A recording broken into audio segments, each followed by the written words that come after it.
これまで泉州ではあまたの戦が起き、無数の英雄が命を落とした。しかしその中でも数々の勝利を収め、不朽の伝説となった人物がいる。本日の主役は泉州裸婦の慶元将軍だ。戦場で策略を巡らす彼は様々な伝説を残した。主はこう称える。閉目し陣中に座りし者、浮名を軽んじほだされず、切っ先動けば雷電が驚き、汚れを清め弓神に捧げる。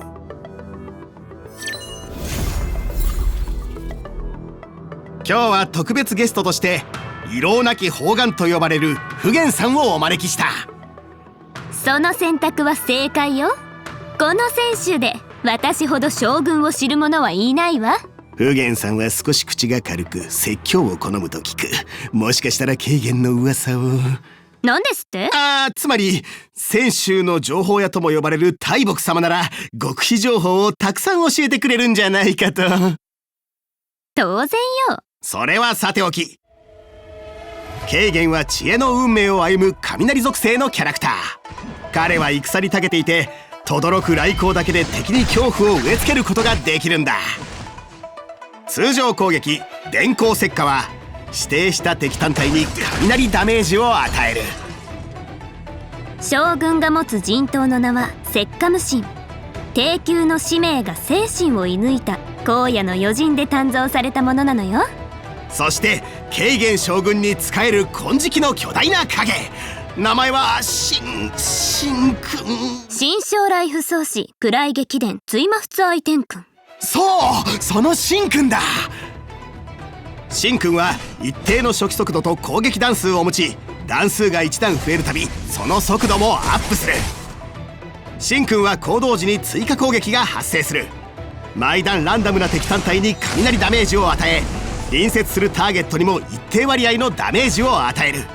攻撃段数の累積には上限があって、行動が終わったら神君の速度と攻撃段数は初期状態に戻る。慶元が行動不能になったら神君も動きを止め、彼が戦闘不能になると消える。秘技殺傷異例は戦闘前に次の戦闘開始時の神君の攻撃段数を増やせるのよ。戦闘スキル死傷の雷鳴を発動すると敵全体に雷ダメージを与える。また神君の攻撃段数が上がり、より行動できるようになる。人を使うのが得意なのか。まるで私を振り回す上司のようだ。好意のものだというのに、いつもそうやって怠けて人を使うから無眼将軍と呼ばれるのよ。おっと、それはもしや大木様の経験談？次の話題に移りなさい。必殺技我が身の輝きを発動すれば、戦場に眠る白き獅子が目覚める。できれば戦場では寝ないでほしいが。慶元と神君が敵全体に雷ダメージを与え、神君の攻撃段数を増やすぞ。では見てみよう。地望を巡らす将軍が戦場でどのように活躍するのかを。占わなくても結果がわかるわね。おお、3体の魔音の実を前に随分と落ち着いている。胸中に静蓄ありかな。将軍は大勢の敵と戦うのが得意だけど、初期の神君は攻撃段数が少ないの。効率を考えるなら神君の行動前に攻撃段数を増やすべきよ。なんと慶元は即座に必殺技我が身の輝きを放ち、瞬く間に全ての敵を倒した。しかし敵はまだあがく。戦闘スキル死傷の雷鳴は敵全体にダメージを与えられる。今回ならそれで十分よ。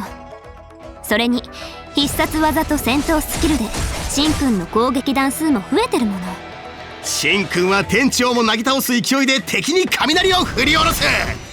敵は反応する間もなく倒された。大金帰宅。聖戦なら確かに将軍は完璧とも言える。でも量産や軍略なら私の勝ちよ。そういえば私に座を譲ると約束したのにずっと続報がないわね。普賢さんは職場を経験したことある？長年大牧師に勤めてきたけど、なぜ？ならばきっとこの言葉を知っているはずだ。行為の者の言葉は絵に描いた餅。泉州を治め兵法を運用するのが私の務め。餅だのなんだの、そんな知識は不要よ。